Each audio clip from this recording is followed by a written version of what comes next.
Struggling to hit that squat depth? Let's talk about ankle mobility. Ankle dorsiflexion, the ability to bend your ankle upward or bring your knees forward with the foot planted, is crucial for proper movement and everything from walking to squatting. But if your ankles feel tight, it could be holding you back from your squat game. One common culprit is restricted ankle dorsiflexion, often caused by tight joint capsules or scar tissue from previous injuries. But fear not, there's a fix: ankle mobility exercises. Try these moves to loosen up those ankles and unlock your squat potential. So the first exercise or test is the weight-bearing lunge test. Now don't get scared. This test is a great drill to see what range of motion you have and if the body wants to cheat.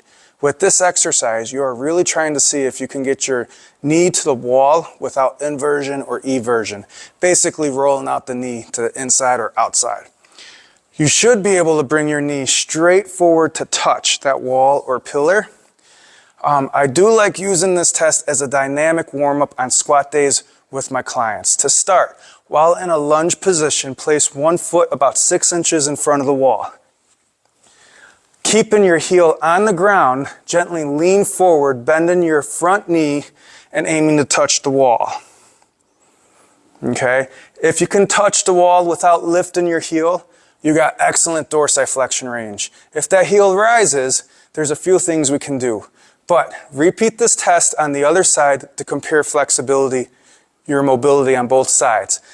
As a simple warm-up, move away from the wall and complete about 10 to 12 reps each side. Hold for about 2 to 5 seconds and then go right back to center. Hold for about 2 to 5 seconds and then head right back up. Now I usually like to do about 10 to 12 reps before I switch sides and then repeat the same thing. This will definitely help you increase good dorsiflexion as you're trying to increase that angle so you could get yourself in a better squat position. Alright, once we have done a couple rounds of this test, I'd like to move right to the banded ankle mobility drill. And all you need is a super band that is about 2 to 3 inches wide and a platform that is just a few inches off the ground, or you could also go a little higher with this bench. Now it's simple. Loop that band right around a fixed structure, okay? Then place one foot inside that band. Take that foot, you're going to have to muscle it up if you're by yourself. Put it on that bench and try to really glide it forward, okay? You want to keep that foot flat, and you also want to make sure, I'm going to show you right now, don't have the band there. That's going to do nothing. You don't want it right on top of the ankle. It's not going to do anything. Put it just a little bit below that ankle, which is going to be right around that talus. Now from there, it's just like that last exercise, that last test, that drill. All you're going to do is just make sure you take that knee, glide it forward, and try to get past those toes. You pause for about 2 to 3 seconds, and then you go right back to the start position. Again, you go, pause for about 2 to 3 seconds, and then you stand them back up. Now, it's important, I'm going to say it again, it's important to have this band right around that talus. What that's going to do is going to help keep that foot flat. It's going to pull that foot back as you're trying to stay planted. It's going to keep that talus back as you're going to try to lean forward. And what that does, it's going to help increase that range of motion that you're going to need for that squat. Again, 2 to 3 seconds, right back up. All right, after that, I like to go to a strength exercise for the tibialis anterior, which is basically that muscle you may feel in the bottom front leg after a very long run. Simply take a loop band and wrap it right around a bench, okay? You want to place one foot in that loop band, and then you just take your toes, you lift them up towards the ceiling. Pause for a second, and then slowly lower back. And you do this, you could do some duration, shoot for 30 to 60 seconds at a time, or you could go for some reps too. 20, 25 reps.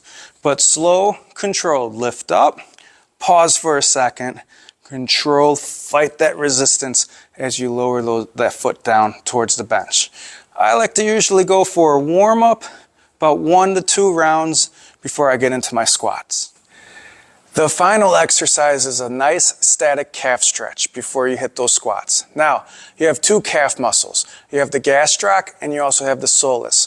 We're going to focus on the soleus, which is basically the bottom calf muscle that plays a big role in ankle mobility. Now, one of my favorite is just a nice, easy, static calf stretch. You could take a ramp or a small platform, bottom step of a staircase, place the midfoot on top. Okay, heels are on the bottom. Now, the soleus, what we're going to have to do is we're going to have to bend those knees a little bit. Okay, try to get them past those toes if we can. And as we do that, as we keep that back flat, we're just going to slowly try to inch our way down as far as we can. And we're going to hold for about 20 to 30 seconds. Now, a bent knee is going to help that soleus more, while a straight knee and leaning forward is going to get more of the gastroc. You could definitely do both. They'll both help you, but if we're looking to increase ankle mobility, definitely try to focus a little bit more on that bent leg static calf stretch. And again, hold for about 20 to 30 seconds, then release. And I usually like to go for about 2 to 4 rounds before I start getting into those squats. So there you have it. Try these 4 exercises in your dynamic warm-up routine to help improve ankle mobility, specifically ankle dorsiflexion, to help improve your squat game. I hope this helps. Until next time, have fun and stay fit.